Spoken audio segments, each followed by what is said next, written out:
guess we should just do it, right? What are we waiting for, right? We're gonna open the mouth. Start the show. Play trick. You hit that light back there. Okay.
Studio Theater.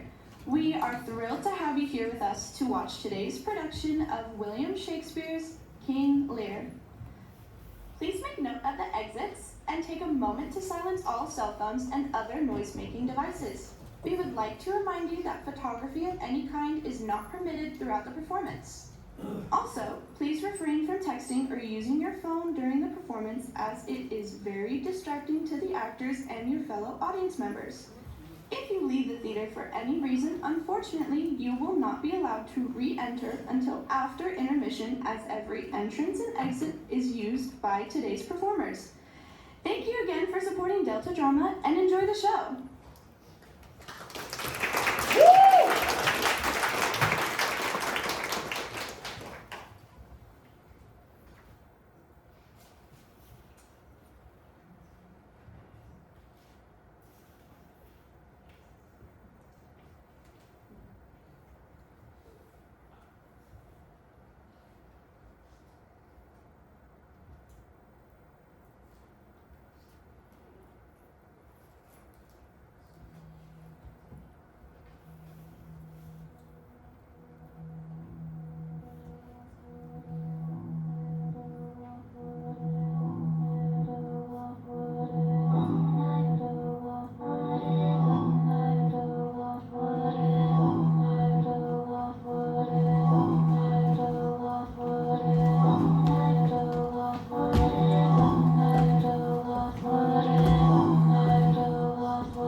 To shake off cares and business from our age, conferring on younger straits, while we, unburdened, crawl toward death. Our son of Cornwall, and you, our no less loving son of Albany, we have this hour a constant will to publish our daughter's several dowers, that future strife may be prevented now. Tell me, daughters, since now we will divest us both of rule, interest of territory, cares of state, which of you, shall we say, doth love us most? Goneril, our eldest born, speak first.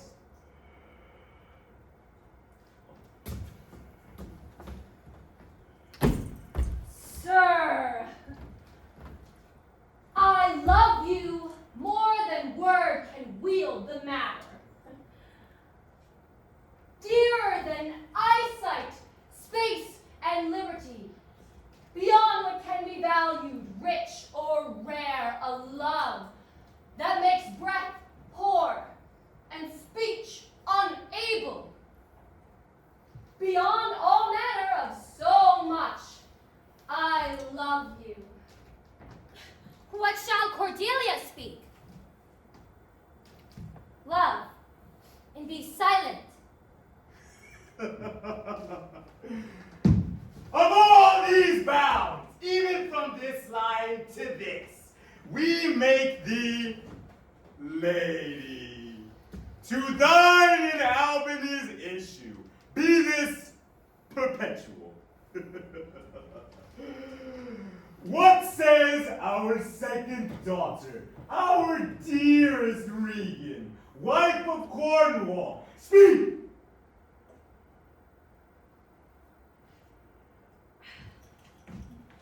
I am made of that self-metal as my sister, and prize me at her worth.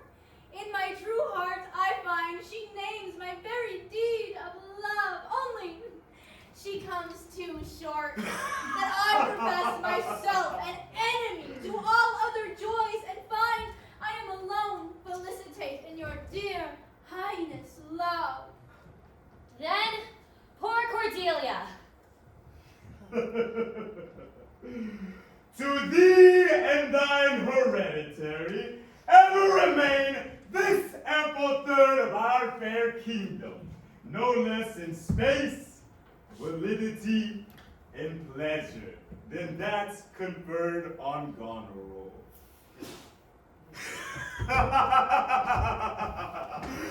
Our joy, speak! Nothing, my lord. Nothing. Nothing. Nothing will come of nothing. Speak again. Unhappy that I am, I cannot heave my heart into my mouth. I love your majesty according to my bond, no more nor less. How, Cordelia? Mend your speech lest you mar your fortunes. Good, my lord, you have begot me, bred me, loved me. I return those duties back as are right fit. Obey you, love you, and most honor you. But goes thy heart with this? Aye, my good lord. So young and so tender. So young, my lord, and true. Let it be so. Thy truth then be thy dower. Here I disclaim all my control and as a stranger to my heart and thee, hold thee from this forever. Peace, Kent, come not between the dragon and his wrath. I loved her most and thought to set my rest on her kind nursery. Hence and avoid my sight.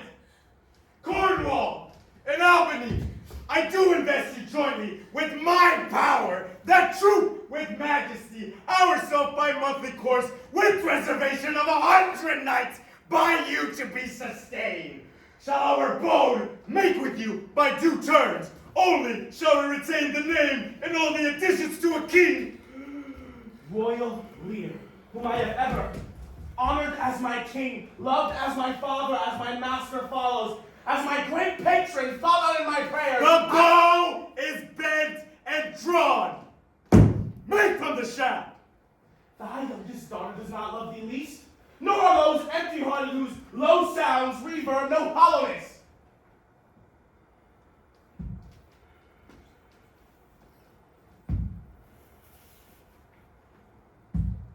Kent, on thy life, no more.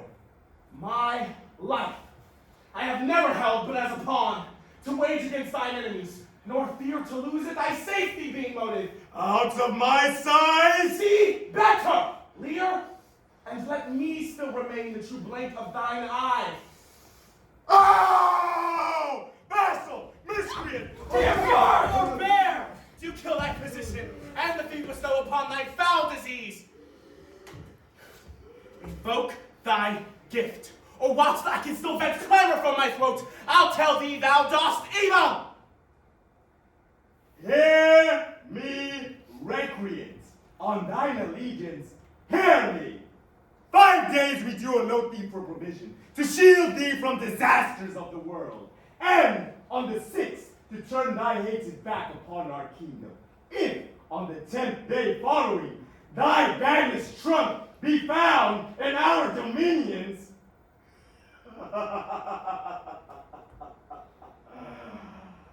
the moment is thy death. Away! By Jupiter! Fare thee well, king.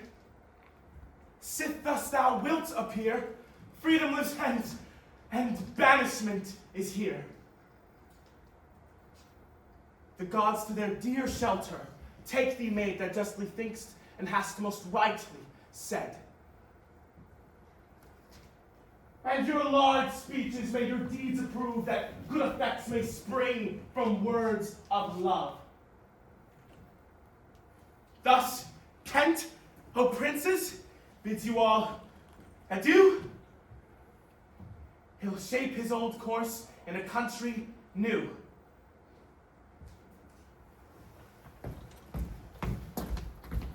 The Lord of France, my noble lord.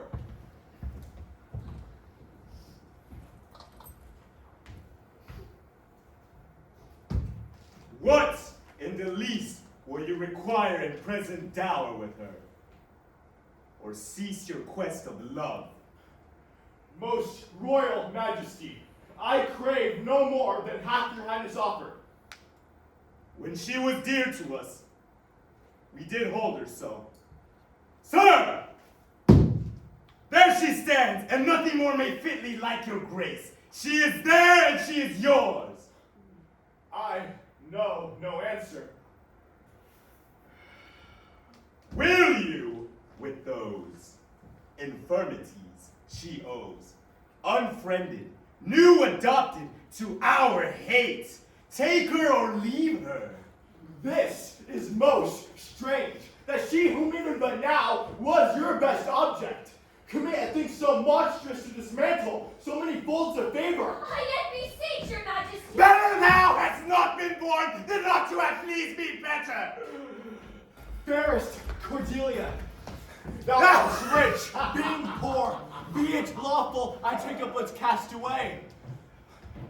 Bid them farewell, Cordelia, though unkind. Thou losest here a better where to find.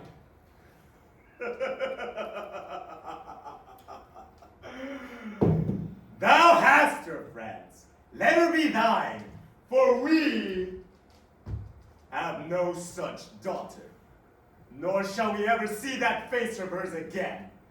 Therefore, be gone!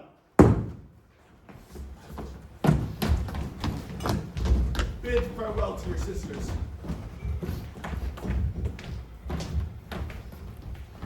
The jewels of our father, with washed eyes Cordelia leaves you. I know you what you are, and like a sister, and most loath to call your faults as they are named. Love well our father. Prescribe not us our duty. Let your study be to content your lord, who hath received you at fortune's alms. You have obedience scamped it.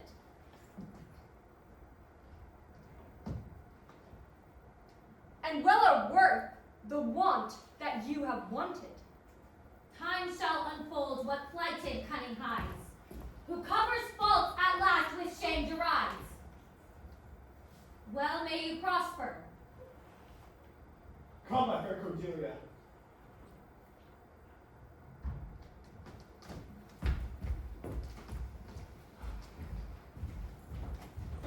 Sister, it is not little I have to say of what most nearly appertains to us both. I think our father will hence tonight. Well, that's most certain, and with you, next month with us. You see how full of changes his age is. The observation we have made of it hath not been little. He always loved our sister most, and with what poor judgment he hath now cast her off, appears too grossly. 'Tis the infirmity of his age. There is further compliment of leave taking between France and him. Pray you, let us sit together. If our father carry authority with such disposition as he bears, this last surrender of his will but offend us. We shall further think of it.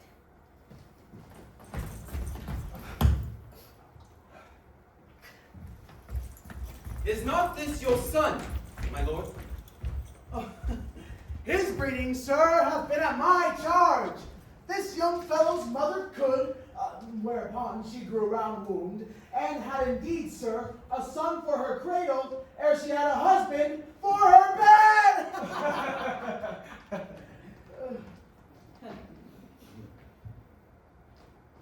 Do you smell a fault?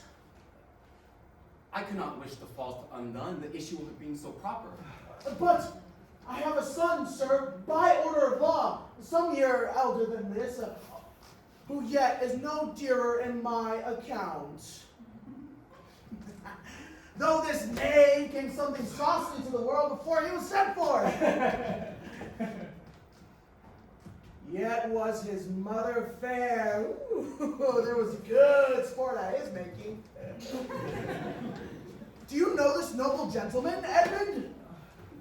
I must love you and sue to know you better. Sir, I shall study deserving.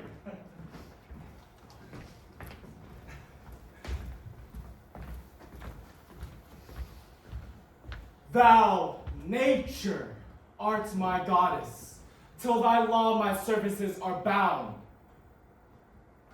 Wherefore should I stand in the plague of custom and permit the curiosity of nations to deprive me? For that I am some 12 or 14 moonshines lag of a brother? Why, bastard? Wherefore base? When my dimensions are as well compact as honest madam's issue. Why brand they us with base, with baseness, bastardy, base, base? Who in the lusty stealth of nature take more composition and fierce quality than doth within a dull, stale, tired bed, go to the creating a whole tribe of fops, got tree to sleep and wake? Well then, legitimate Edgar, I must have your land. Our father's love is to the bastard Edmund as to the legitimate. Fine word. Legitimate. Well, my legitimate, if this lets your speed and my invention thrive, Edmund the base shall top the legitimate. I grow, I prosper. Now gods, stand up for bastards. Edmund, what news? Also, please your lordship, none. What paper were you reading? Nothing, my lord. No? What needed then that terrible dispatch of it into your pocket? Let's see. Come, if it be nothing, I shall not need spectacles. I beseech you, sir, pardon me. It is a letter from my brother that I have not all overread, and for so much as I have perused, I find it not fit for your o'erlooking. Give me the letter, sir!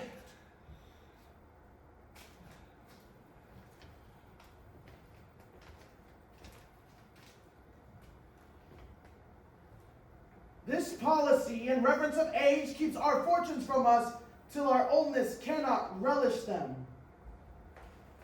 Should our father sleep till I waked him, you should enjoy half his revenue forever and live the beloved of your brother, Edgar. Conspiracy? Sleep till I waked him, you should enjoy half his revenue, my son Edgar.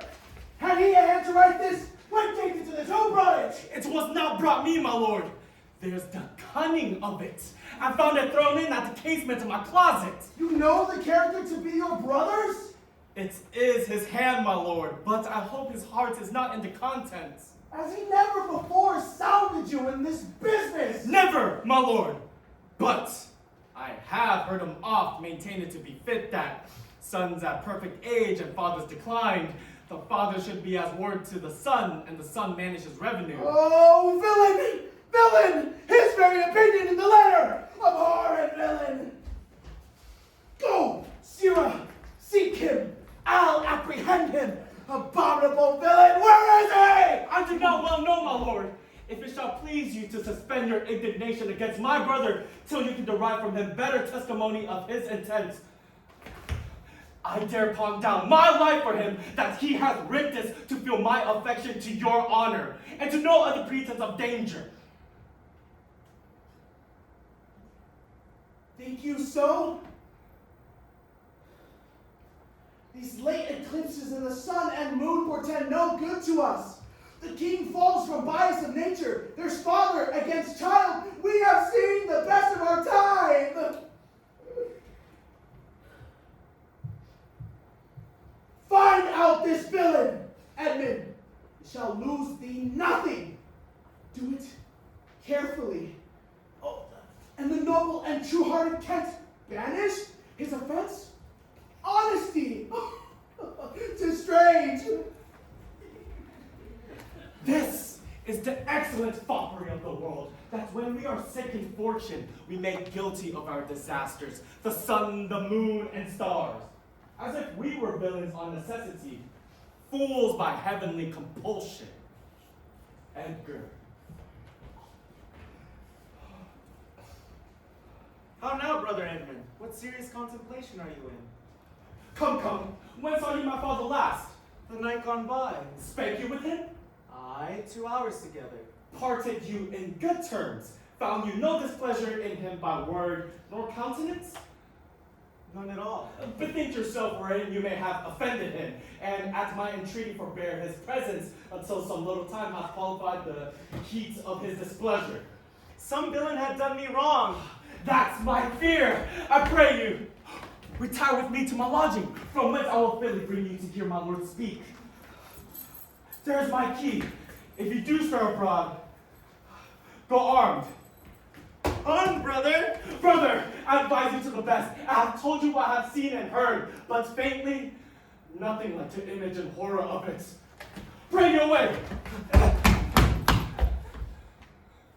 Shall I hear from you anon? I do serve you in this business. Let's me, if not by birth, have lands by wit. All with me's meet, that I can fashion fit.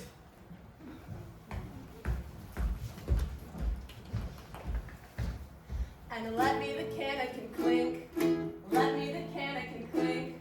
A soldier's a man, a life's but a span. Why then let a soldier drink? 1, 2, 3, 4. Let me the cannon clink. Let me the cannon clink. A soldier's a man, a life's but a span. Why then let a soldier drink? And let me the cannon clink. Clink. Let me the cannon clink. Clink. A soldier's a man, a life's but a span. Why then let a soldier drink? Clink.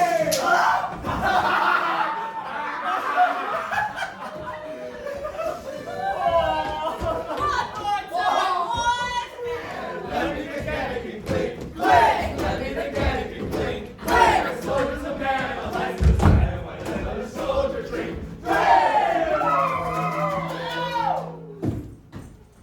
Did my father strike my gentleman for chiding of his fool? Aye, madam. By day and night he roams me. Every hour he flashes into one gross crime or other that sets us all at odds. I'll not endure it! His nights grow riotous, and himself upbraids us on every trifle. When he returns from hunting, I will not speak with him. Say I am sick.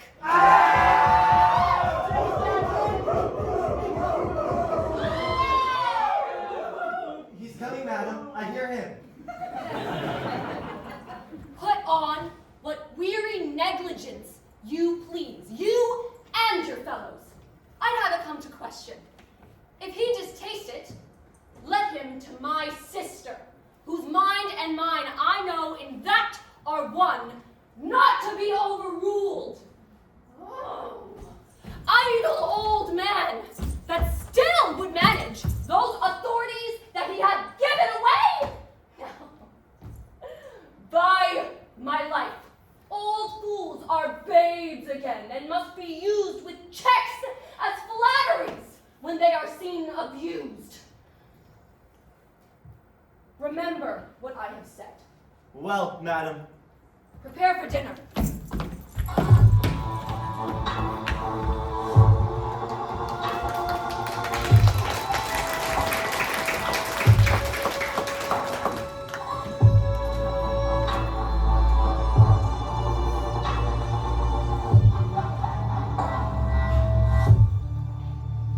If but as well I other accents borrow, that can my speech diffuse, my good intent may carry through itself to that full issue for which I have raised my likeness. Now, banished Kent, if thou canst serve and thou dost stand condemned, so may it come to thy master whom thou lovest, shall find thee full of labors.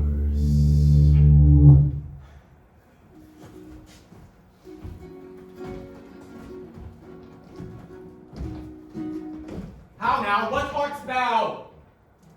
I do profess to be no less than I seem. To serve him truly that would put me in trust, to love him that is honest, to converse with him that is wise and says little, to fear judgment, to fight when I cannot choose, and to be called Gaius. What wouldst thou? Service? Who wouldst thou serve? You. What services canst do? I can ride, run, mar a curious tale in telling it, and deliver a plain message bluntly. Follow me. Thou shalt serve me. If I like thee no worse after dinner, I will not part from thee yet. Dinner! Oh! Dinner! Oh! Oh, you sir! You! Come you hither!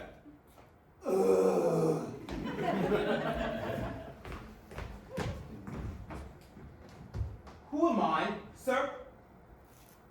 My lady's father. My lady's father? My lord's name, you whoreson dog! You slave! You cub! I have none of these, my lord. I beseech your pardon. I'll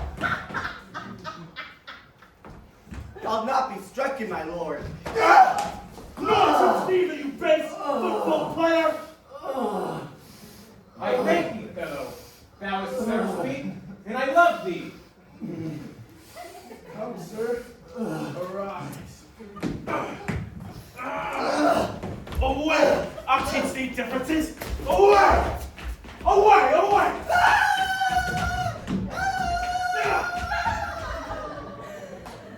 Let me hire him too. Here's my coxcomb. Why, my fool? Why? For taking one's part that's out of favor. There, take my coxcomb. Why, this fellow has banished to one's daughters, and did the third a blessing against his will.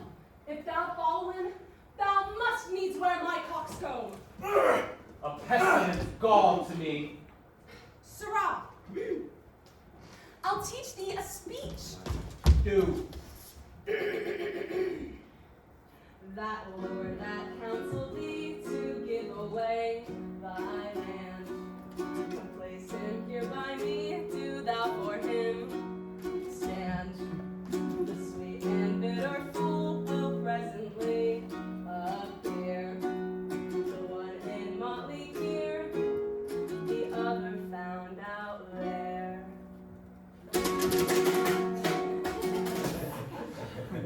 Dost thou call me fool, boy? All thy other titles thou hast given away that thou wast born with. How now, daughter? What makes that frontlet on? Not only, sir,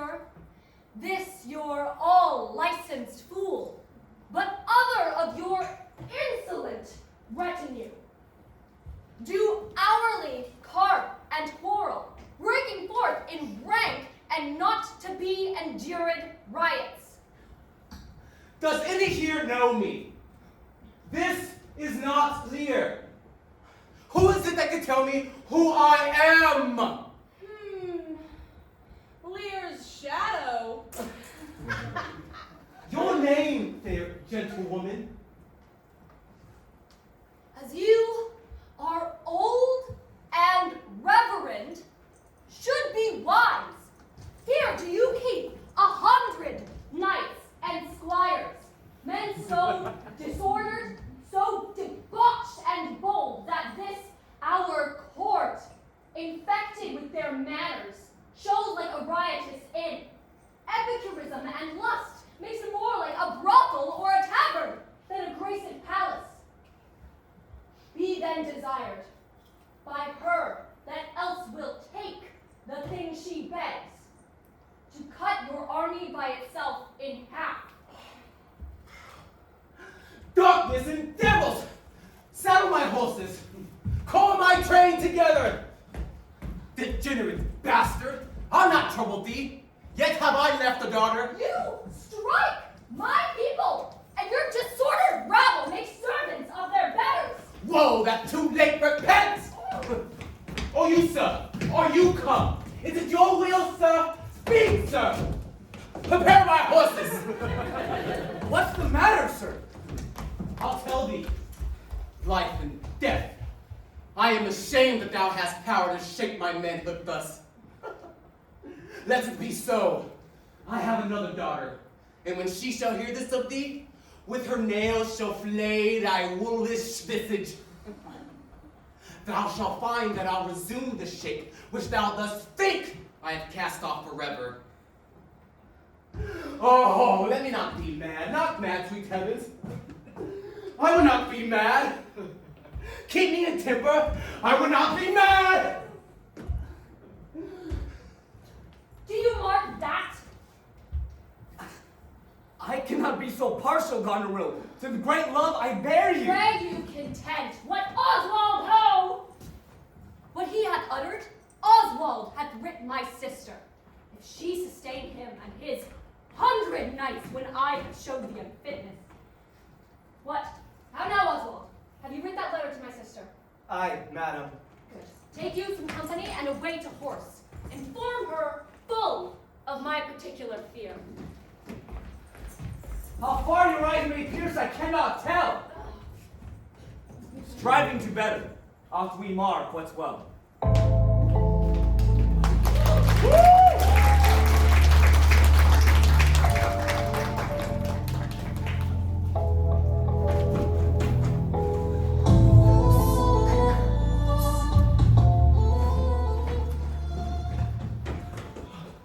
Intelligence is given where you're hid. You have now the good advantage of the knights. Have you not spoken against the Duke of Cornwall? He's coming hither now, and the knights, and the haste, and Regan with him.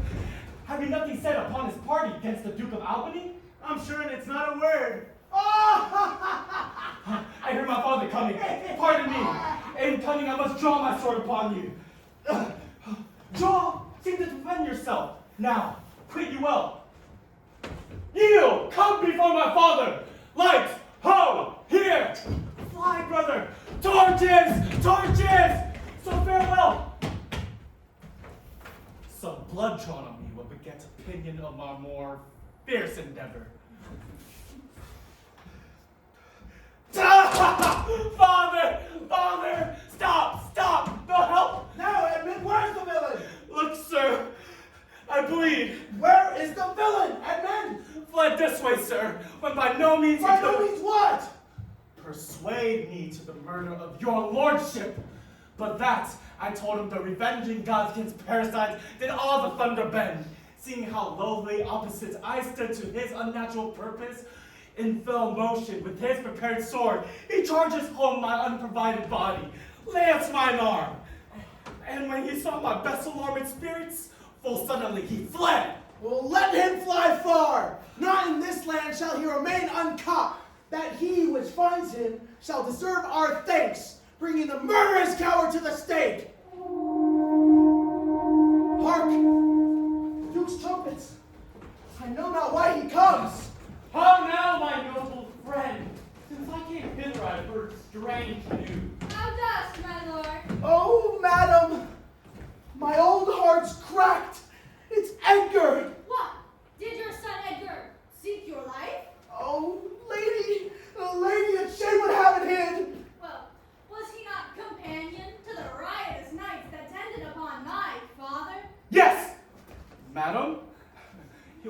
consort. No marvel then, though he were ill-affected. I have this present evening from my sister been well informed of them, and with such cautions that if they come to sojourn at my house, I'll not be there. Nor I, assure thee, Regan. Our father he hath writ, so has our sister, of differences, which I best thought it fit to answer from our home. The several messengers from hence attend dispatch. Our good old friend, lay comforts to your bosom and bestow your needful counsel to our businesses, which craves the instant use. I serve you, madam. Your graces are right welcome.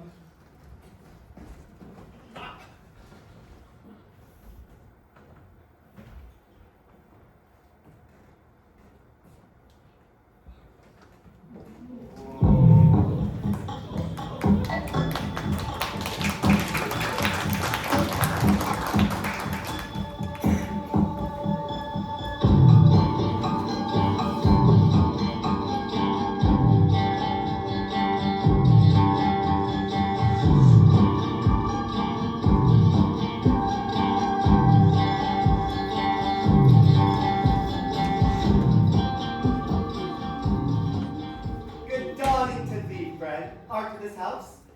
I, Where may we set our horses? in the mire! Prithee, if thou lovest me, tell me. I love thee not.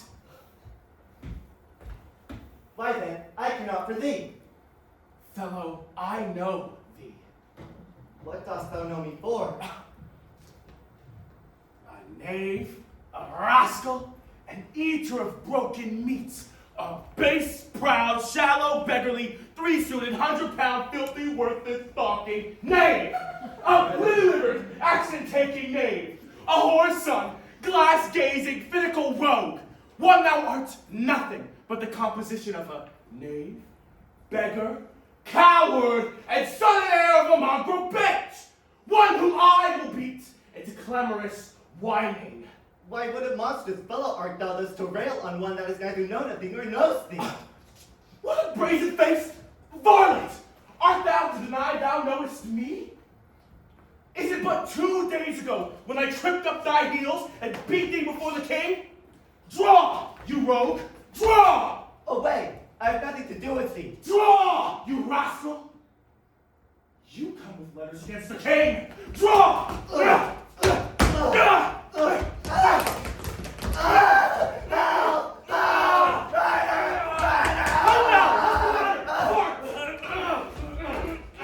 With you, good man boy, if you please.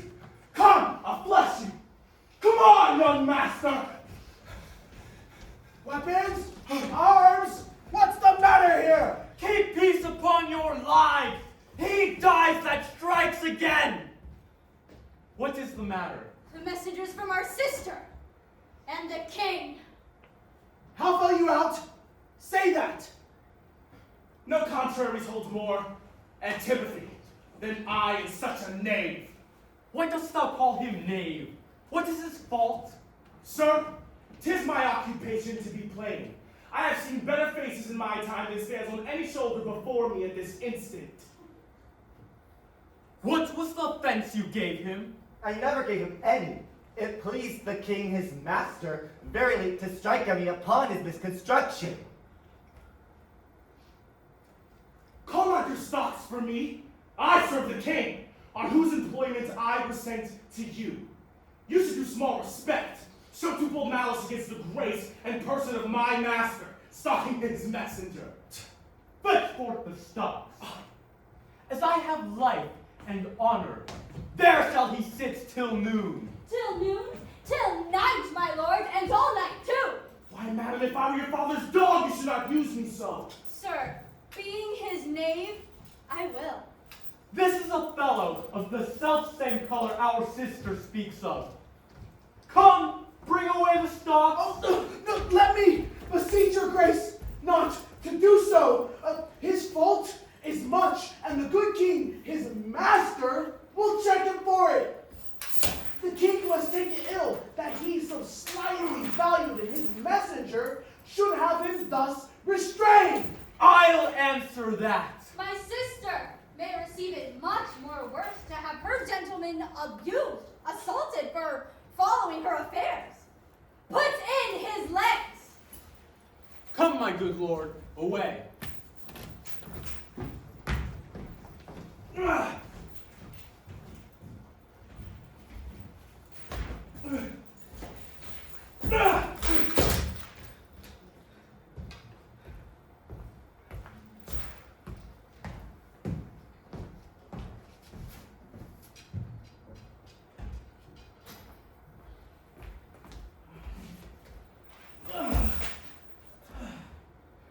I'm sorry for thee, friend.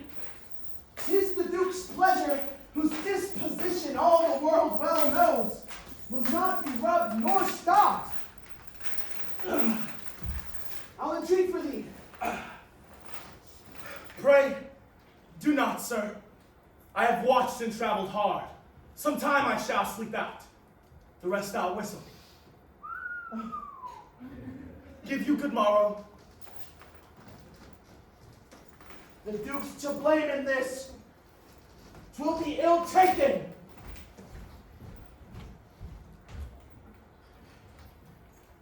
Approach thou, beacon, to this underglow, that by thy comfortable beams I may peruse this letter. Nothing almost sees miracles but misery. I know, 'tis from Cordelia, who hath been most fortunately informed of my obscure recourse, and shall find time from this enormous state, seeking to give losses their remedies. All weary and o'erwatched, take vantage, heavy eyes, not to behold this shameful lodging. Fortune, good night. Smile once more. Turn thy wheel.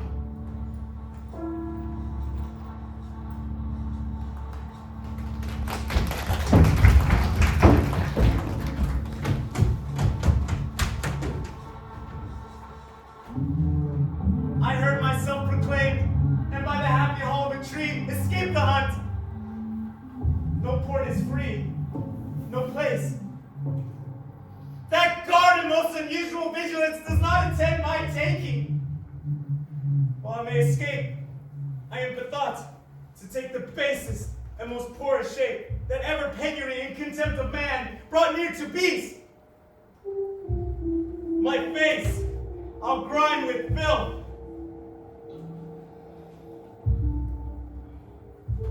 Blanket my loins, help on my hairs and knots, and when present to nakedness, I'll face the winds and persecution of the sky.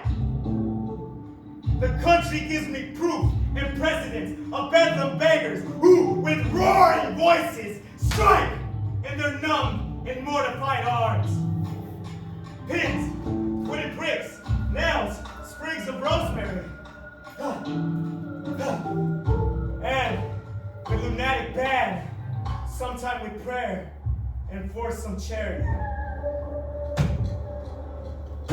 Edgar, I nothing am.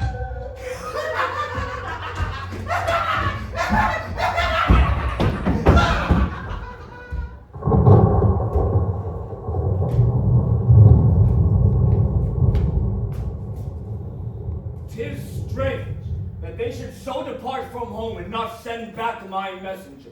As I learned the night before, there was no purpose in them of this remove. Ooh.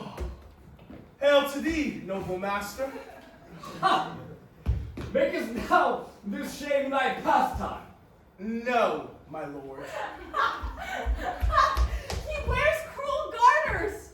Horses are tied by the heads, dogs and bears by the neck, monkeys by the loins, and men by the legs.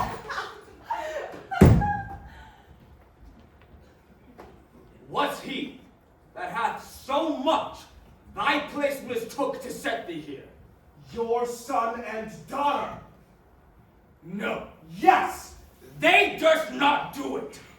Resolve me with all modest haste, which way thou mightest deserve, or they impose this usage coming from us. My lord, when at their home I did commend your highness's message to them. From Goneril there came a reeking post, delivered letters spit of intermission, which presently they read, on whose contents they summoned up their mining. Straight took horse, commanded me to follow at the leisure of their answer, gave me cold looks. And there, meeting the other messenger, whose welcome I had received poisoned mind, having more man than wit about me, Drew, your son and daughter found this trespass worth the shame which here it suffers. Where is this daughter? With the Earl, sir? Here, within? No.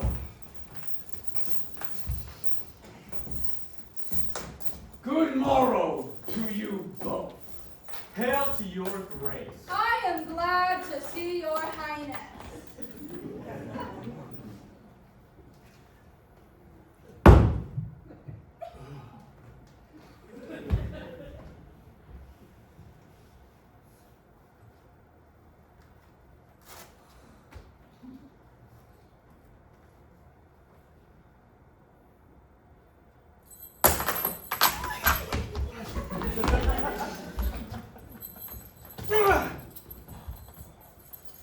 Thy sister not. Oh, Regan, she hath tied sharp-toothed unkindness, like a vulture here. I cannot think my sister in the least would fail her obligation. If, sir, perchance she have restrained the riots of your followers, 'tis on such ground and to such wholesome end as clears her from all blame. My curses on her! Oh, sir, you are old. Nature in you stands on the very verge of his confine. You should be ruled and led by some discretion that discerns your state better than you yourself. Therefore, I pray you that to my sister you do make return. Say you have wronged her.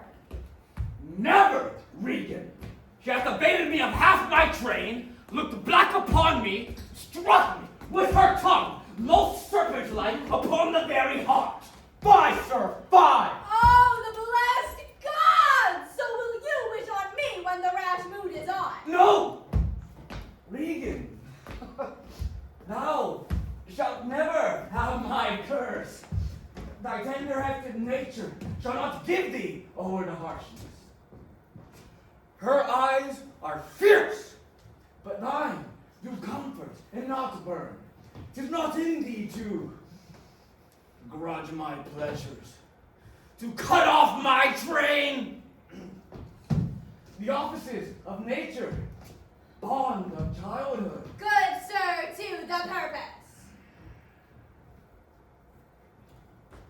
Who put my man in the stocks? What trumpet's that? I know it. My sister's. Disapproves her letter that she would soon be here. Art not ashamed to look upon this beard?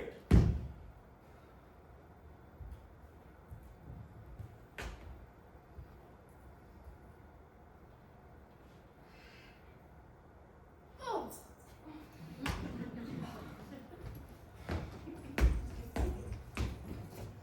Oh, Regan, will you take her by the hand? Why not by the hand, sir? How have I offended? Will you yet hold? How came my man in the stocks? I set him there, sir, but his own disorders deserved much less advancement. You? Did you? I pray you, Father, being weak, seems so. If till the expiration of your month you return and sojourn with my sister, dismissing half your train, Ha! come then to me. Return to her. And 50 men dismissed? No! Rather I abjure all roofs and choose to wage against the enmity of the air, to be a comrade with the wolf and owl, necessity's sharp pinch. Return to her? Persuade me rather to be slave and sumpter to this detested group. At your choice, sir. I prithee, God, do not make me mad!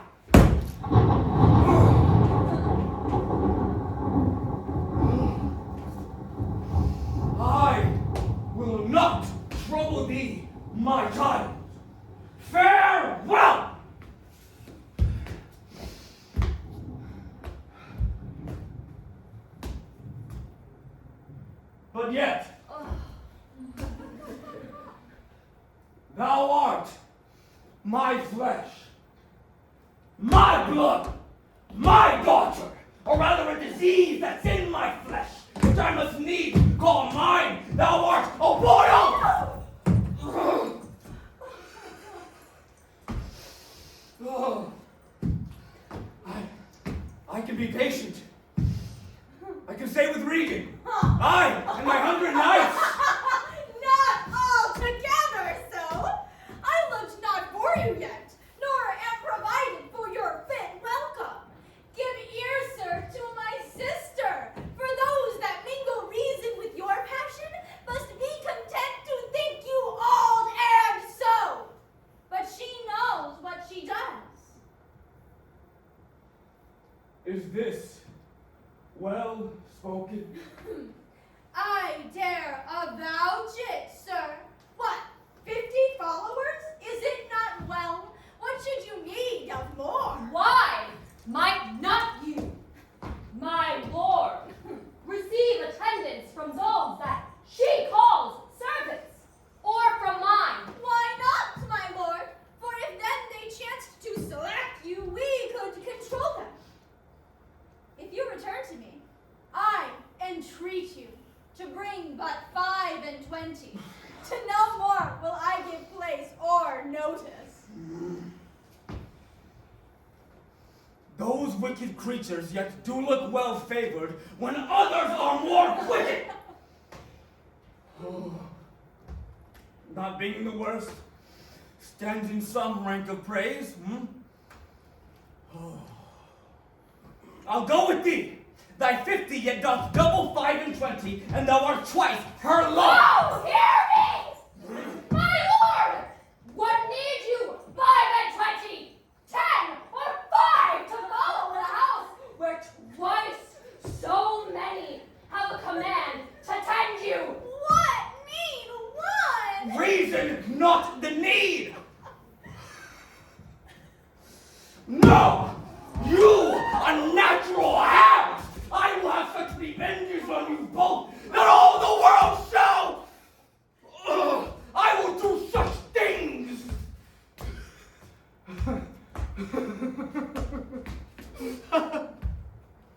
What they are yet, I know not. Oh, they shall be the terrors of the earth. You think I'll weep? No! I'll not weep!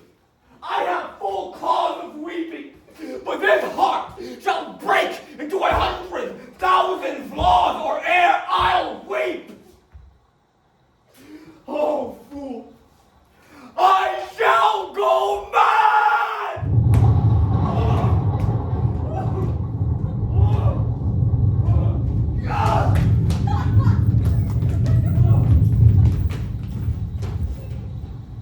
Let us withdraw. It will be a storm. For his particular, I'll receive him gladly, but not one follower. So am I purposed. He is returned. The king is in high rage. My lord, entreat him by no means to stay. Alack, the night comes on, and the high winds do sorely ruffle. For many miles about there's scarce a bush. Oh, sir, to willful men, the injuries that they themselves procure must be their schoolmasters. Shut up your doors!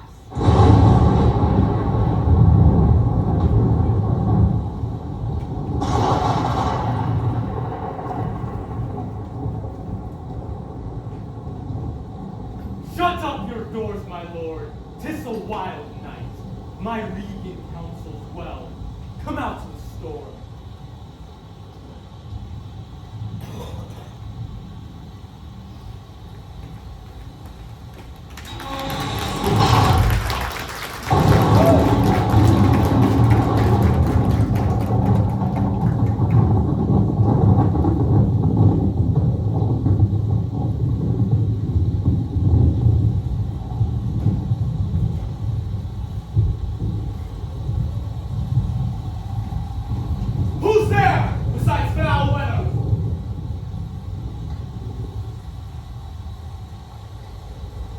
minded like the wind, most unquietly. I know you. Where's the king? Contending with the fretful elements. But who is with him? None but the fool who labors to outjust his heart-struck injuries. Sir, I do know you, and dare upon the words of my notes commend a dear thing to you. There is division, although the face of it is yet covered with mutual cunning twixt Albany and Cornwall, who have their great stars set at throne high servants, which unto France the spies and speculations intelligent of our state. From France there comes a power, into the scattered kingdom, who already, wise in our negligence, have secret feet in some of our best ports, and are at point to show their open banner. Now, to you, if on my credit you dare build so far to make your speed to Dover, there you shall find some that will thank you, making just report of how unnatural and bemaddening sorrow the king hath caused to pay it. I will talk further with you. For confirmation I am much more than my outlaw. Open this purse and take what it contains. If you shall see Cordelia, which fear not, for you shall, show her this ring, and she will tell you of that fellow that you yet do not know. Fie of this storm! I will go seek the king.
unnatural dealing.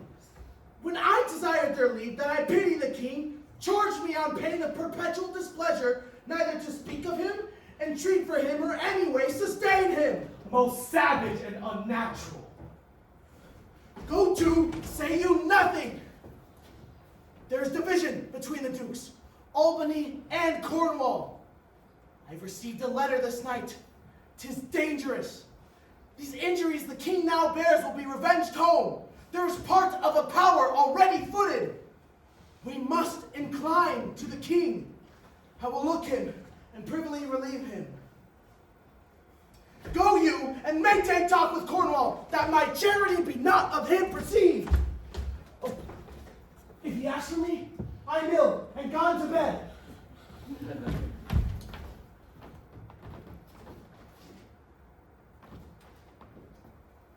There are strange things toward, Edmund.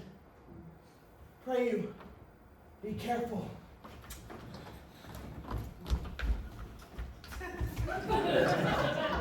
This courtesy forbid thee shall Cornwall instantly know, and of that letter too. This seems a fair deserving and must draw me that which my father loses, no less than all. The younger rises when the old doth fall.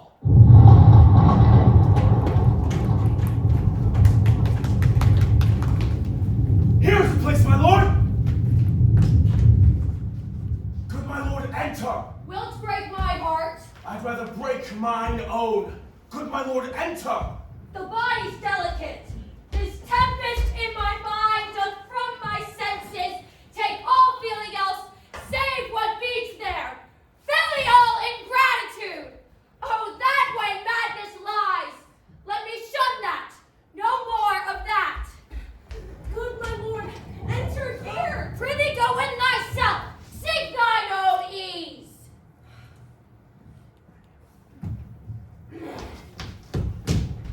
Poor naked wretches, wheresoever you are that bide the pelting of this pitiless storm, expose thyself to feel what wretches feel, that thou mayst shake the superflux to them and show the heavens more just.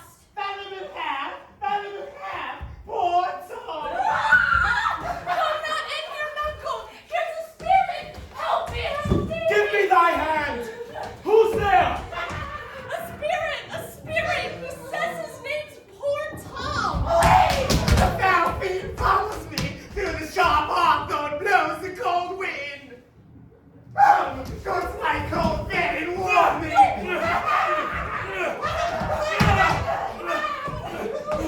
Didst thou give all to thy daughters, and art thou come to this?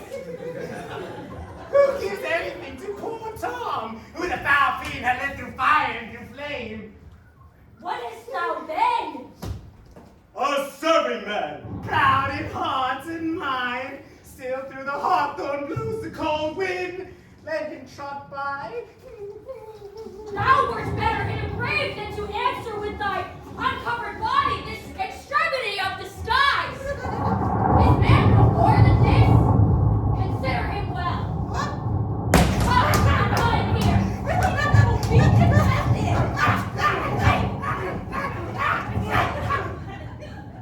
Look! Here comes a walking fire. Who's there? What is it you seek? What are you there? Your names? Poor Tom, who eats the swimming frog, the toad, the tadpole, the walnut, and the water.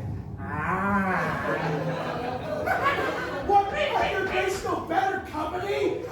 The Prince of Darkness is a gentleman. Good friend, I prithee. Take him in thy arms. I overheard a plot of death upon him. There's a litter ready. Lay him in it and drive toward Dover, friend, where thou shalt meet both welcome and protection. Come, Take up thy master. come away!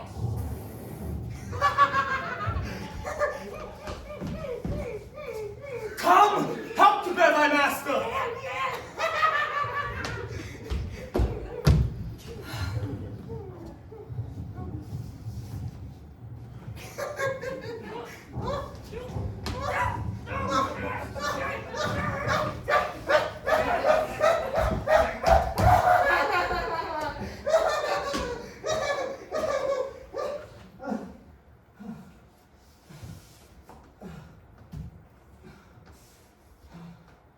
When we, our betters, see bearing our woes, we scarcely think our miseries are foes.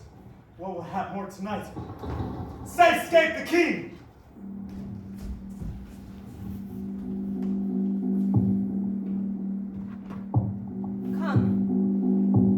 Come away.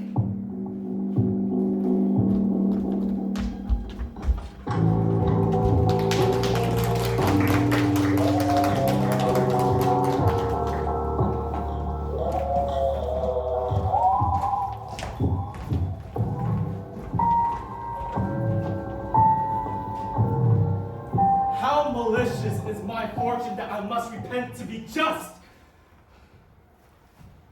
This is the letter he spoke of, which approves him an intelligent party to the advantages of France. Go with me to our Regan. If the matter of this paper be certain, you have mighty business in hand. True or false, it hath made thee Earl of Gloucester. Seek out where thy father is, that he may be ready for our apprehension. If I find him comforting the king, it will stuff his suspicion more fully. I will persevere in my course of loyalty, though the conflict be sore between that and my blood. I will lay trust upon thee, and thou shalt find a dearer father in my love. Post speedily to my lord, your husband.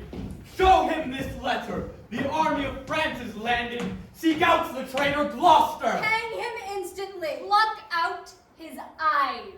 Leave him to my displeasure. Edmund, keep you our sister company.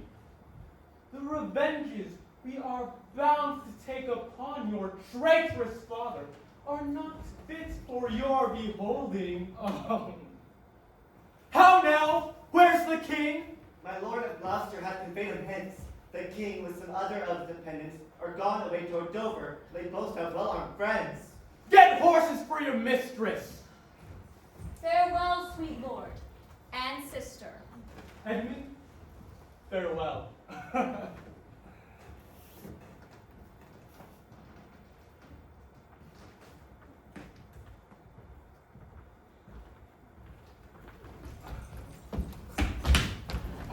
Who's there? The traitor? Ingrateful fox, 'tis he. Bind fast his corky arms!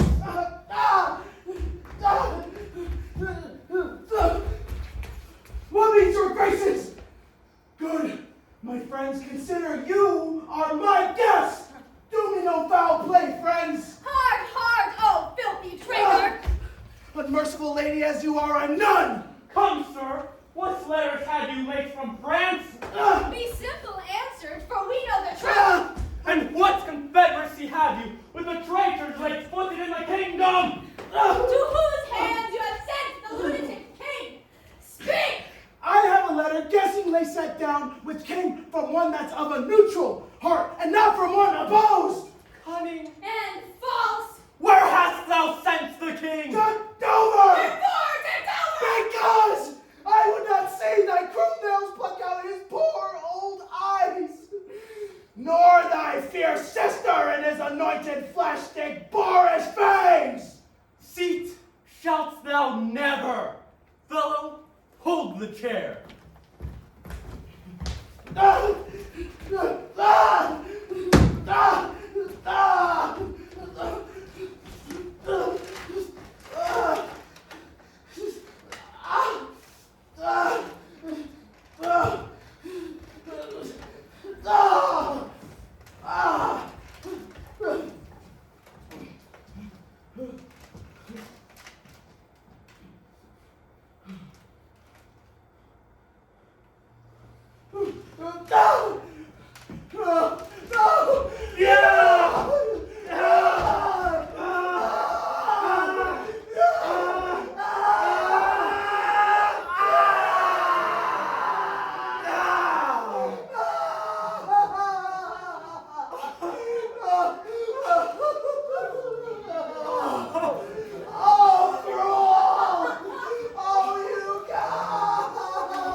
on your chin. I'd shake it on this quarrel. What do you mean? My villain! Nay, then come on and take the chance of anger. Ah! Ah! Ah! Ah! Ah! Ah! Oh! Oh! Ah!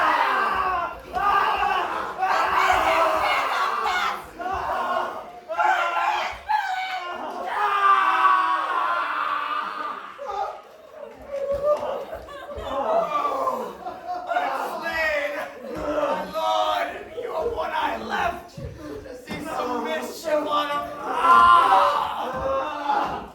Lest it see more! Prevent it!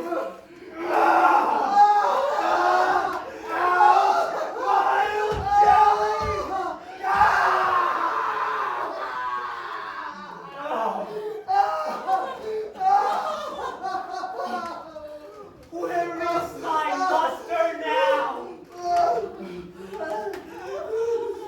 Yeah! Oh, don't get comfortless! Where's my son?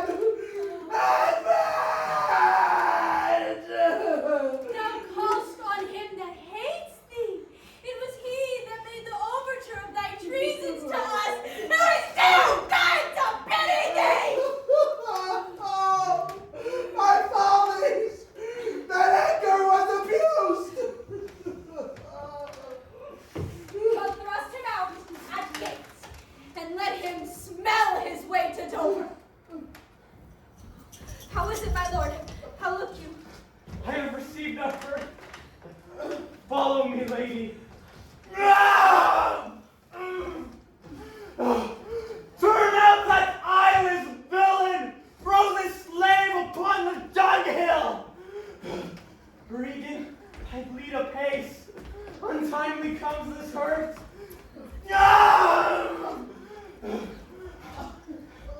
Give me your arm. Yeah! Ah! Ah! Ah!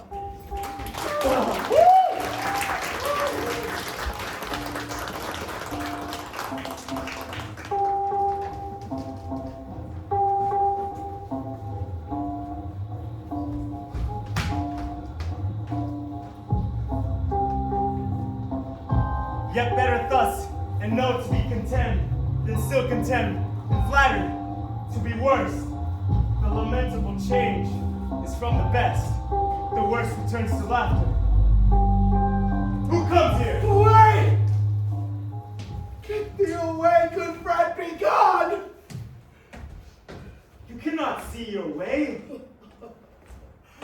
I have no way, therefore want no eyes. I stumbled when I saw.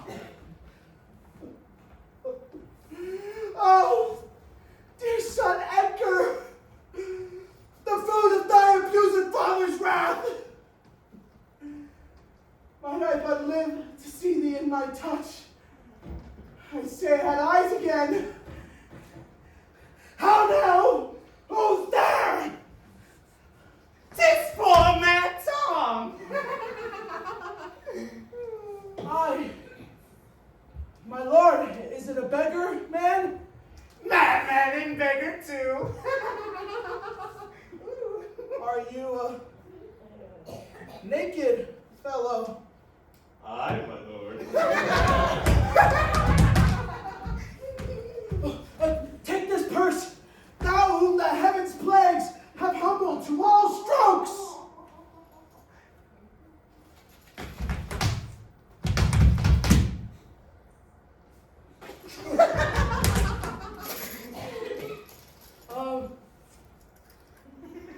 Knowest the way to Dover?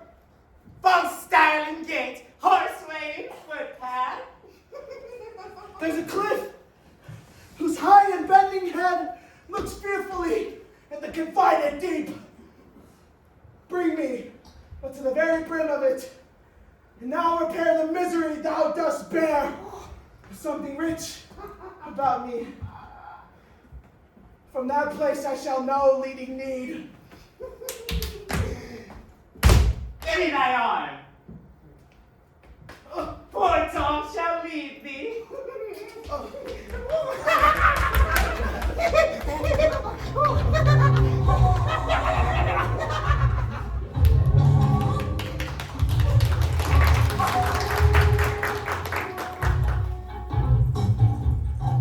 Welcome, my lord. I marvel our mild husband not met us on the way. Ugh. Now, where's Albany? Madam, within, but never man so changed. I told him of the army that was landed. He smiled at it. I told him you were coming. His answer was the worst. Of Gloucester's treachery and of the loyal service of his son. When I informed him, then he called me sot and told me I had turned the wrong side out. What most he should dislike seems pleasant to him. What like offensive. Then shall you go no further? It is the cowish terror of his spirit that dares not undertake. Back to my brother. Hasten his musters and conduct his powers. I must change names at home and give the distaff into my husband's hands. This trusty servant shall pass between us. Ere long you are like to hear a mistress's command. Decline your head.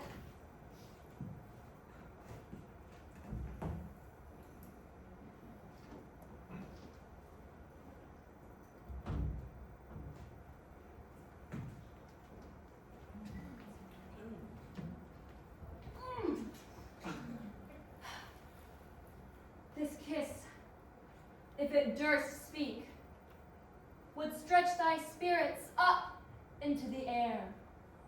Conceive, and fare thee well. Yours in the ranks of death.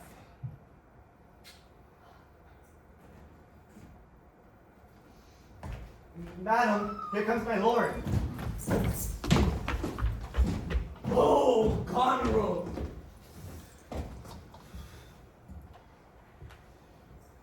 You are not worth the dust which the rude wind blows in your face.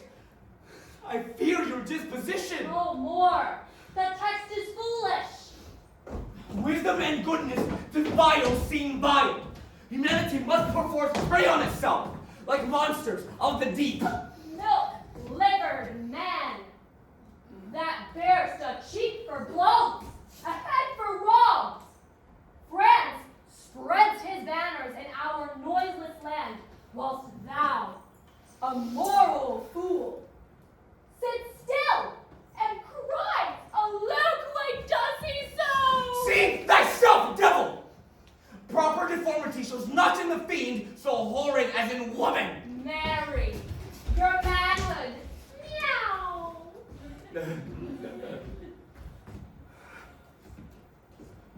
What news? Oh, my good lord. The Duke of Cornwall's dead, slain by his servant going to put out the other eye of Gloucester. Gloucester's eyes? A servant that he bred, thrilled with remorse, opposed against the act, bending his sword to his great master, who, thereat enraged, flew upon him, and amongst them felled him dead, but not without that harmful stroke, which since hath plucked him after. This shows you are above, you justicers, that these are nether crimes so speedily convenged, but oh, poor Gloucester.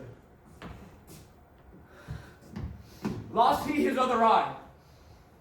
Both, my lord. This letter, madam, craves a speedy answer. 'Tis from your sister. One way, I like this well. But being widow, and my Edmund with her, may all the building in my fancy pluck upon my hateful life.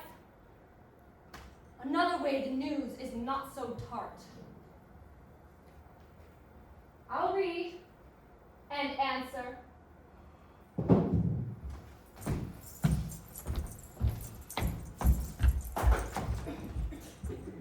Where was his son when they did take his eyes? Come with my lady hither. Knows he the wickedness? Aye, my good lord. 'Twas he informed against him and quit the house on purpose, that their punishment might have the freer course.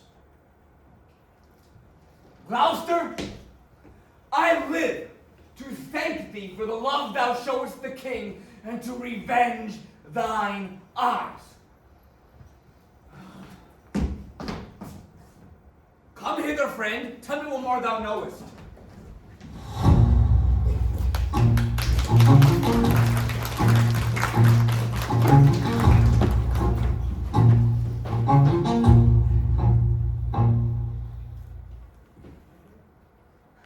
Alack, 'tis he! Why he was met even now as mad as the vexed sea, singing aloud, crowned with red fumiter and furrow weeds, darnel in all the idle weeds that grow in our sustaining corn. A sentry sent forth, search every acre in the high-grown fields, and bring him to our eye. What can man's wisdom in the restoring his bereaved sense? The British powers are marching hitherward. 'Tis known before. Our preparations stand in expectation of them.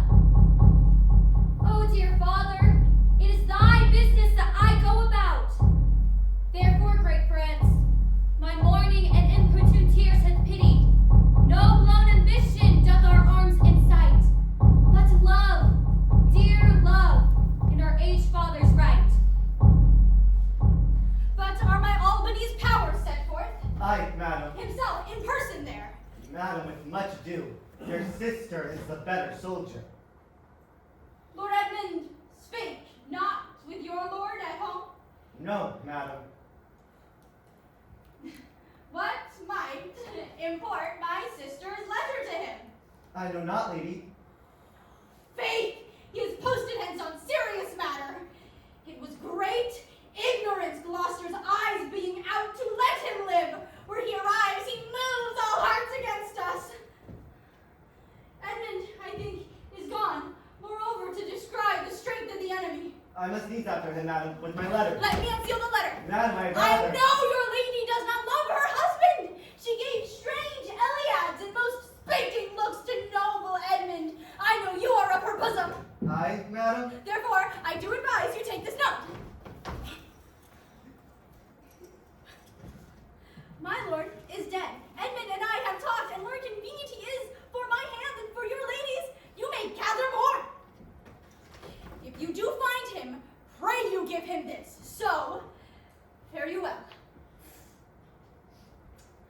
If you do chance to hear of that blind traitor, preferment falls on him that cuts him off. What I could be him, madam, I should show what party I do follow. Fare thee well.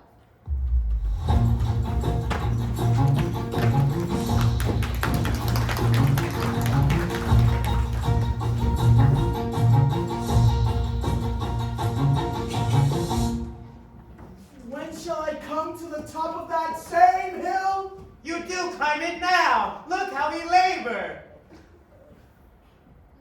Methinks the ground is even. Horrible steep. Hark! Do you hear the sea? No, truly.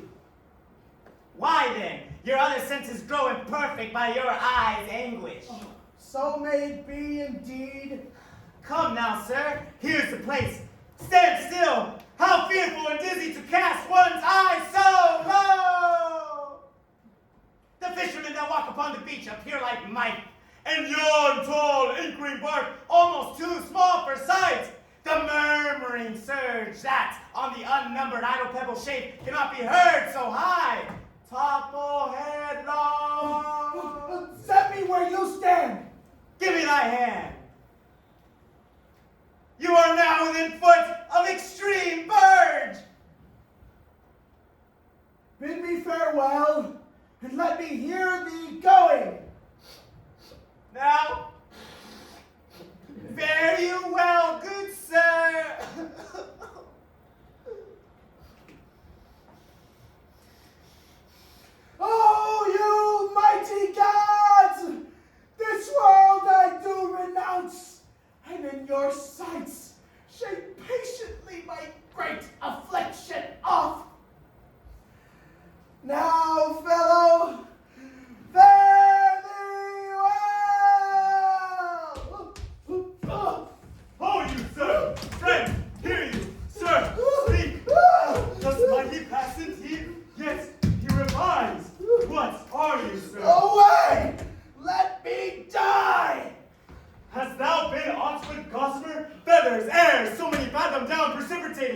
10 masts, and each make not the altitude which thou hast perpendicularly found.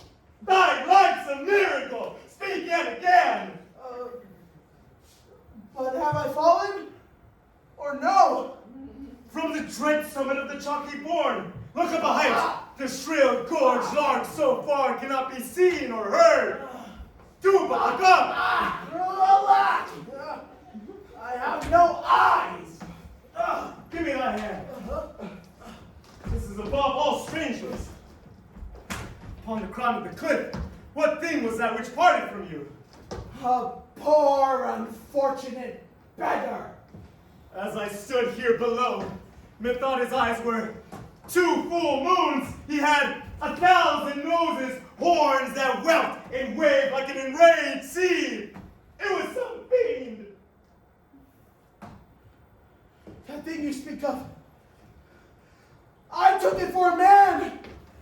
'Twould often say, the fiend, the fiend.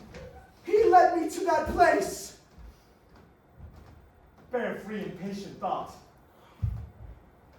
But who comes here? No, they cannot touch me for coining. I am the king himself. I know that voice. Goneril with a white beard. They flashed me like a dog and told me I had white hairs in my beard ere the black ones were there. They are not men, oh, their words. They told me I was everything. 'Tis a lie. I am not as you prove. The trick of that voice I do well remember. Is it not the king? I every inch a king. When I do stare, see how the subject quakes? Oh, let me kiss that hair! Let me wipe it first! It smells of mortality. Oh, ruined piece of nature! This great world shall so wear out to naught!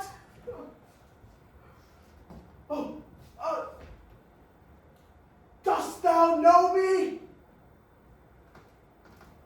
I remember thine eyes well enough. Read thou this challenge. Mark but the penning of it.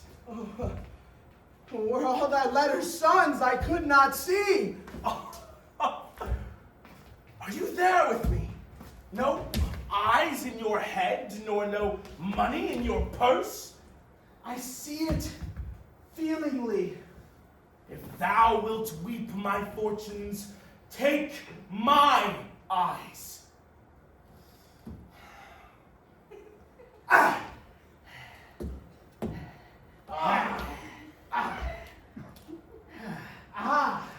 I know thee well enough. Thou name is Gloucester. Oh, alack the day! When we are born, we cry that we are come to this great stage of fools. Oh, here he is. Your most dear daughter. I will be jovial. Come, I am a king. Masters, know you that? You are a royal one, and we obey you. Then there's life in it. Come and get it. You shall get it by running.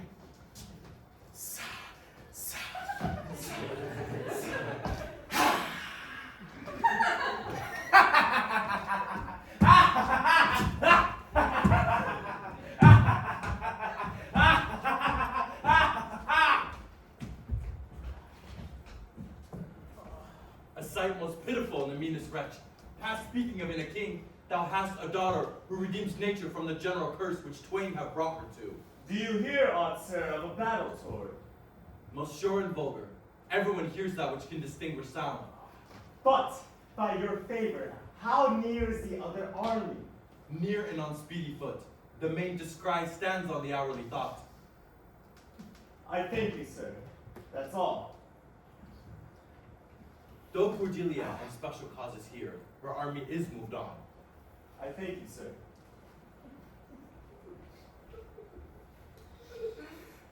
You ever gentle gods! Take my breath from me! What pray you, Father?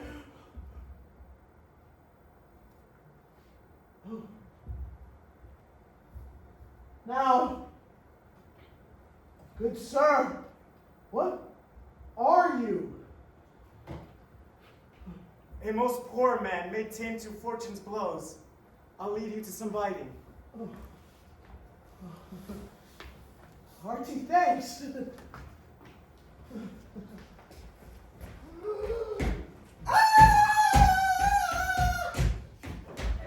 A proclaimed prize, most happy. That eyeless head of thine was first brave flesh to raise my fortunes. Thou old, unhappy traitor, briefly thyself remember. The knife is out that must destroy thee. Now let thy friendly hand put strength enough to it! Let those slain, what thou diest!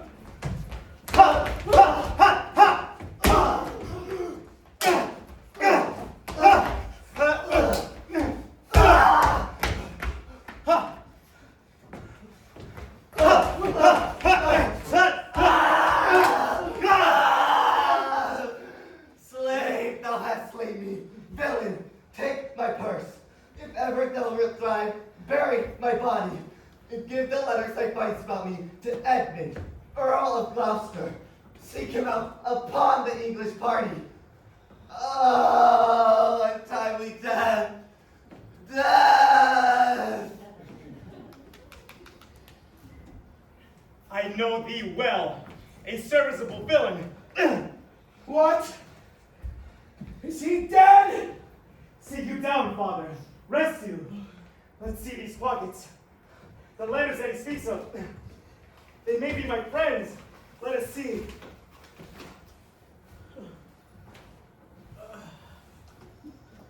Edmund, let our reciprocal vows be remembered. You have many opportunities to cut Albany off.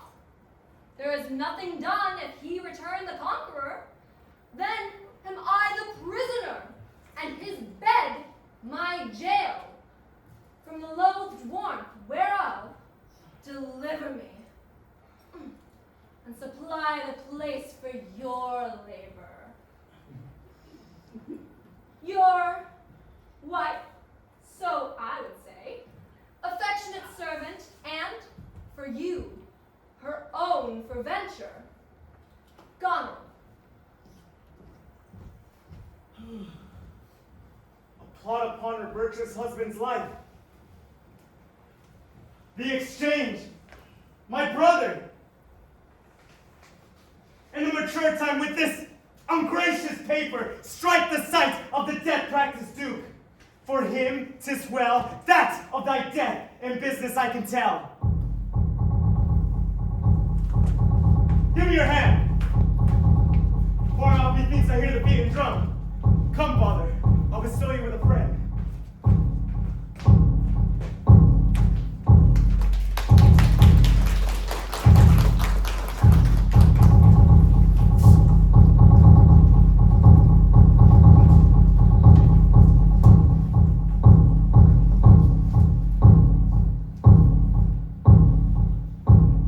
O thou good Kent, how shall I live in work to match thy goodness?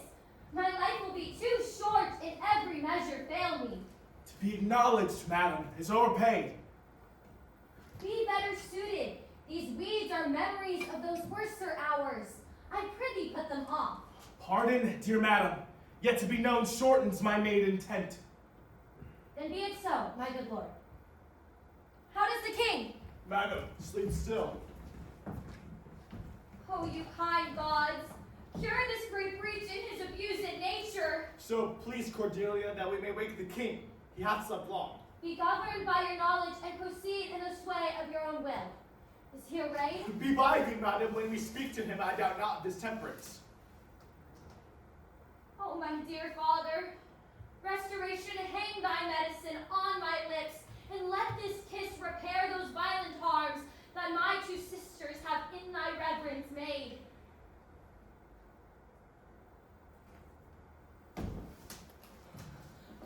Tis wonder that thy life and wits at once have not concluded all. Sir, do you know me? You are a spirit. I know. Where did you die? Still far wide. Where have I been? Where am I? Fair daylight? Oh, look upon me, sir, and hold your hands in benediction over me. Pray, do not mock. I'm a very foolish, fond old man. Thinks I should know you. And know this man. Yet I am doubtful, for I'm mainly ignorant what place this is. Do not laugh at me, for as I am a man, I think this lady to be my child, Cordelia. And so I am. I know you do not love me, for your sisters have, as I do remember, done me wrong. You have some cause. They have not. Oh, cause. No cause. Am I in France? In your own kingdom, sir. Do not abuse me.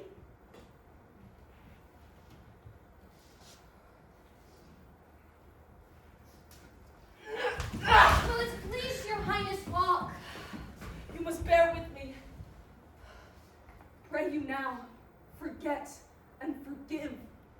I am old and foolish.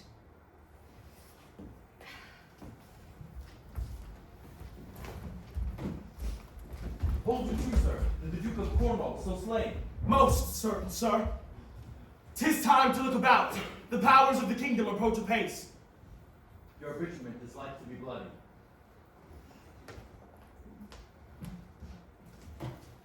Fare you well, sir. My point and period will be thoroughly wrought, or well, or ill, as this day's battles fought.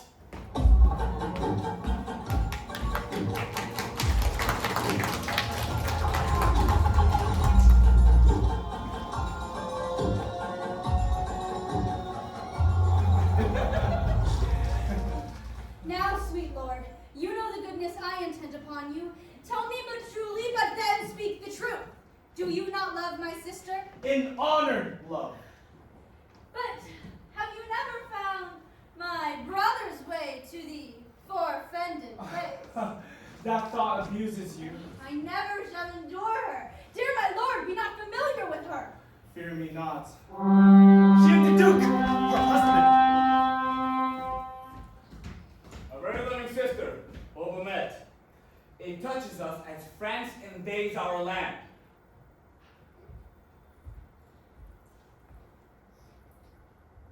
I had rather lose the battle than that sister should loosen him and me. Sir, you speak nobly.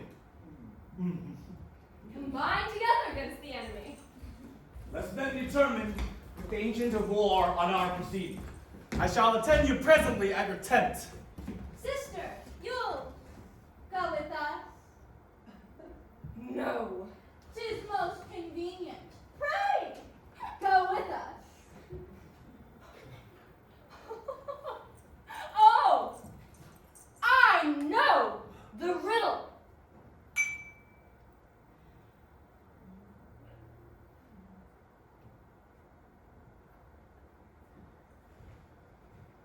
I will go.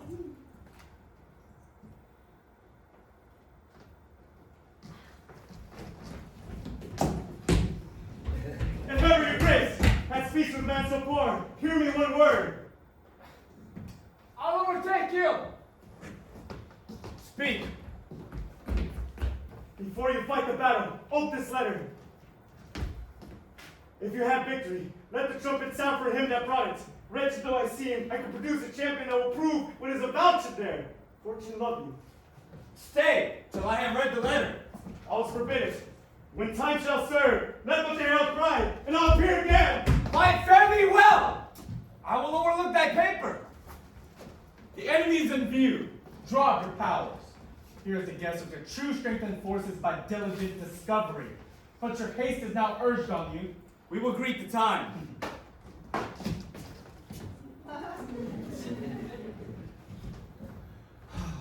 To both these sisters have I sworn my love, each jealous of the other as the stung are of the adder. Which of them shall I take? Both? One? Or neither? Neither can be enjoyed if both remain alive. To take the widow exasperates, makes mad her sister Goneril, and hardly shall I carry out to my side her husband being alive. Now then, we'll use his countenance for the battle, which being done, let her who would be rid of him devise his speedy taking off. As for the mercy which he intends to Lear and to Cordelia, the battle done and they within our power shall never see his pardon. For my state stands on me to defend, not to debate.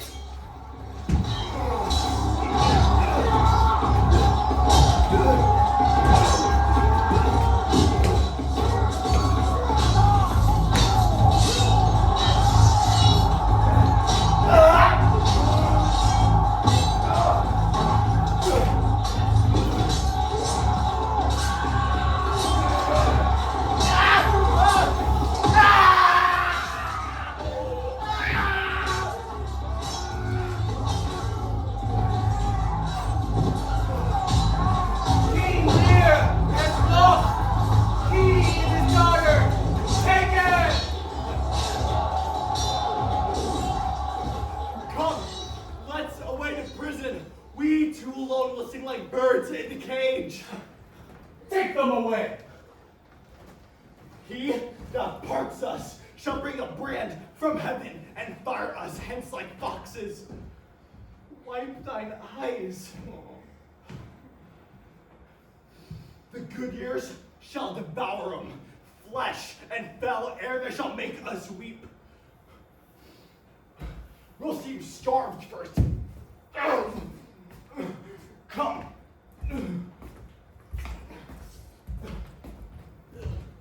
Come hither, captain. Hark! Take thou this note. Go follow them to prison. One step I have advanced thee. If thou dost as this instructs thee, thou dost make thy way to noble fortunes. Know thou this, that men are as the time is. To be tender-minded does not become a sword.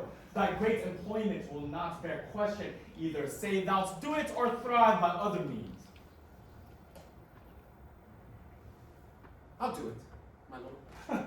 Mark, I say, instantly, and carry it so as I have set it down.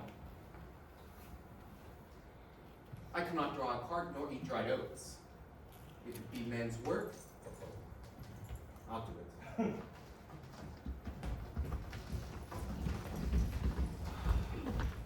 Sir. Sir.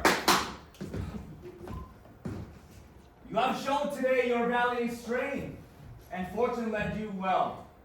You have the captives who are the opposites of this day's strife, but I do require them of you. So to use them as we shall find their merits and their safety may equally determine. Sir, I thought it fit to send the old and miserable king to some retention and appointed guard. With him I sent the queen, and are ready tomorrow, or at further space, to appear where you shall hold your session. The question of Cordelia and her father requires a bitter place. Sir, by your patience, I hold you but a subject of this war, not as a brother. That's as we list to grace him. Methinks our pleasure might have been demanded ere you had spoke so far. He led our powers, bore the commission of my place and person, the which immediacy may well stand up and call itself your brother. Not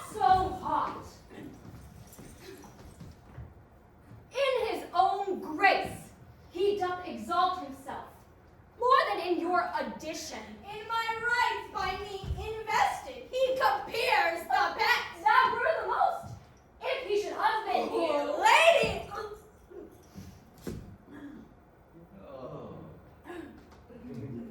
I am not well, else I should answer you from a full-flowing stomach.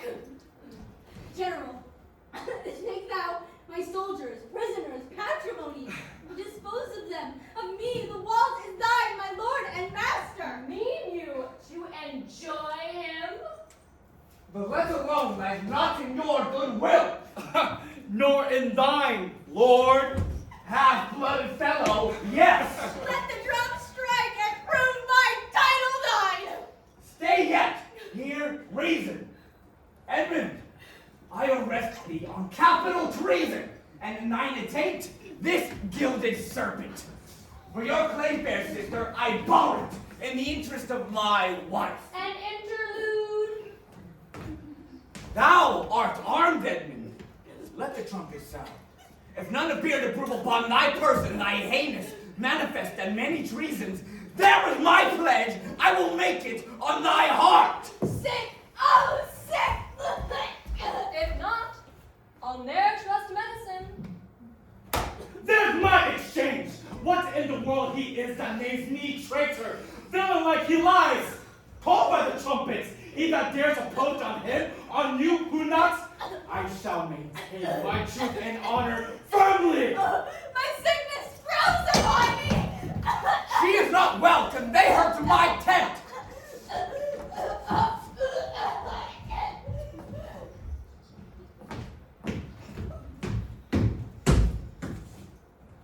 Let the trumpet sound!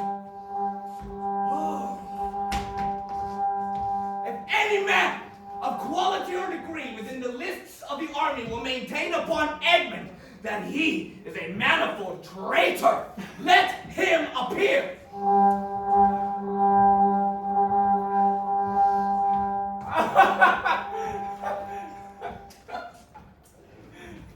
What are you? Your name, your quality, and why you answer this present summons? No, my name is lost, yet I am as noble as the adversary. I come to cope. Which is that adversary? What's he that speaks for Edmund, Earl of Gloucester? Himself. What sayest thou to him?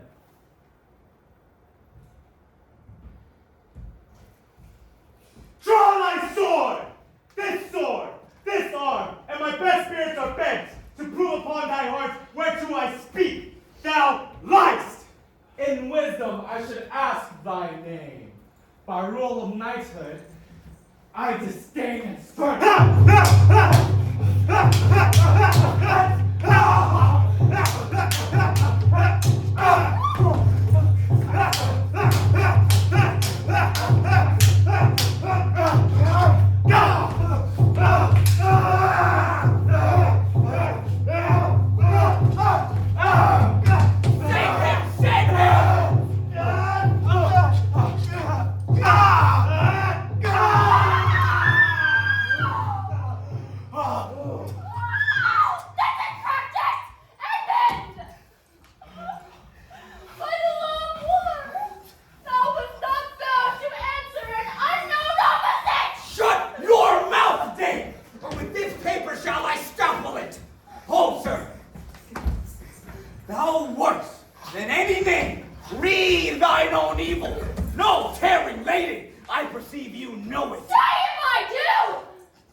Past, and so am I. But what art thou that hast this fortune on me? If thou art noble, I do forgive thee. Let's exchange charity. I am no less in blood than thou art, Edmund. My name is Edgar, and thy father's son. The dark and vicious place where thee he got, cost him his eyes. Thou hast spoken right. 'Tis true. The wheel has come full circle. I am here. Methought thy very gates did prophesy a royal nobleness. I must embrace thee. Where have you hid yourself? How have you known the miseries of your father? Met I my father with his bleeding rings, led him, begged for him, saved him from despair, and never all fault revealed myself unto him, till some half hour passed, when I was armed. I asked his blessing, and from first to last told him my pilgrimage. But his flawed heart, alack, too weak the conflict to support, twixt two extremes of passion, joy, and grief, burst smilingly. This speech of yours hath moved me. Whilst I was in clamor, came in a man who, having seen me in my worst estate, told me the most piteous tale of Lear and him. His grief grew puissant, and the strings of life began to crack. Twice then the trumpet sounded, and there I left him tranced. Who was this? Kent, sir, the banished Kent, who in disguise followed his enemy king and did him service improper for his slave. Help! Help! Oh, help! What means this bloody night? 'Tis hot. It smokes. It came even from the heart of... Oh, she's dead! Who dead? Speak, man! Your lady, sir. Your lady. And her sister by her is poisoned. She confesses it. I was contracted to them both. All three now marry in an instant. Here comes Kent! Produce the bodies. Be they alive or dead! This judgment of the heavens that makes us tremble touches us not with pity! Oh, is this he? The time will not allow the compliment which very manners urges. I am come to bid my king and master, I, the knight. Speak, Edmund. Where's the king? And where's Cordelia?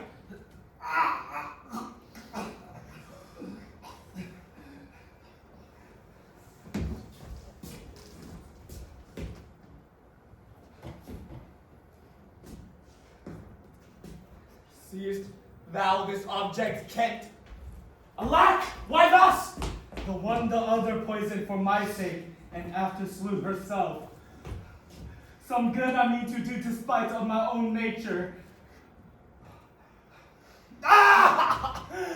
Quickly send, be brief in it, to the castle, for my writ is on the life of Lear and on Cordelia. Nay, send in time.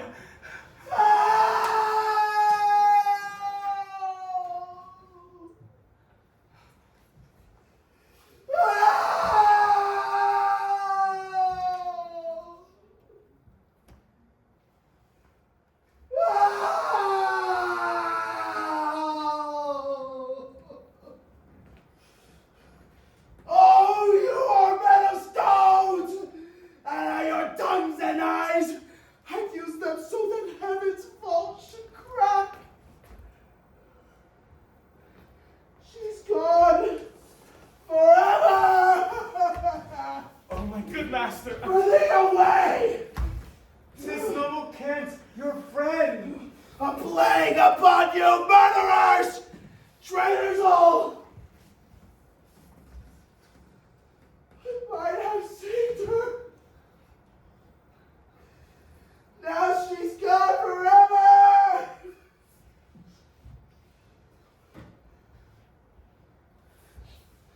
Cordelia! Cordelia, stay a little!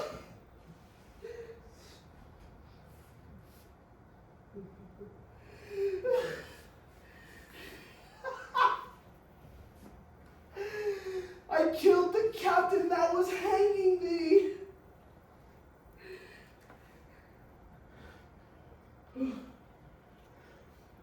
And who are you?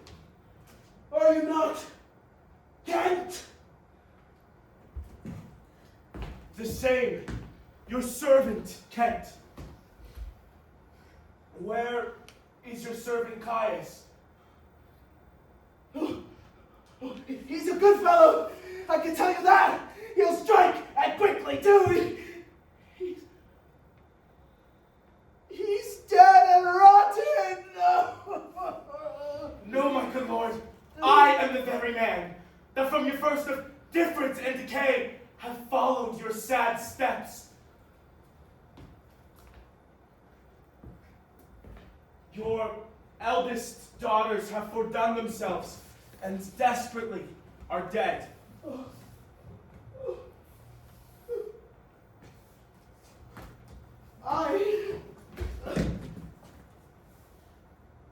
So I think. He knows not what he says, and vain is it that we present us to him. Edmund is dead, my lord. That's but a trifle here. For us, we will resign during the life of this old majesty to him our absolute powers. You to your rights. And my poor fool is hanged. No.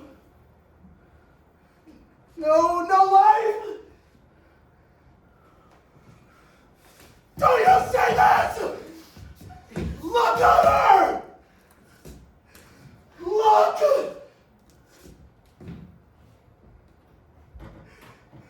Her lips!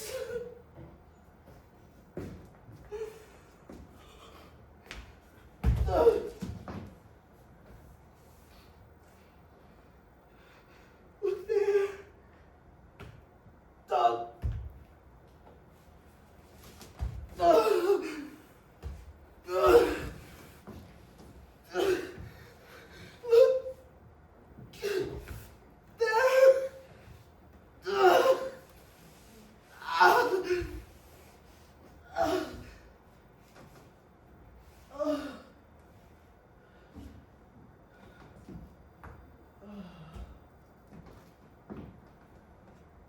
He is gone indeed.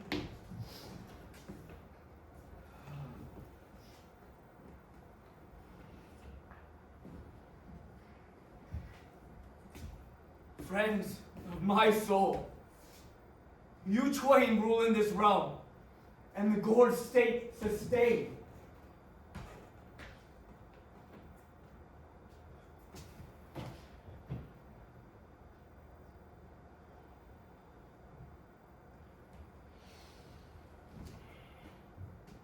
I have a journey, sir, shortly to go.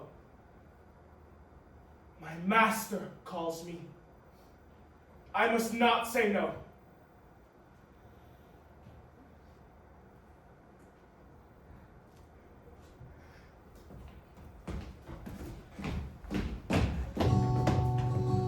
The weight of this sad time, we must obey. Speak what we feel, not what we ought to say. The oldest hath borne most. We that are young shall never see so much, nor live so long.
Everything okay out there?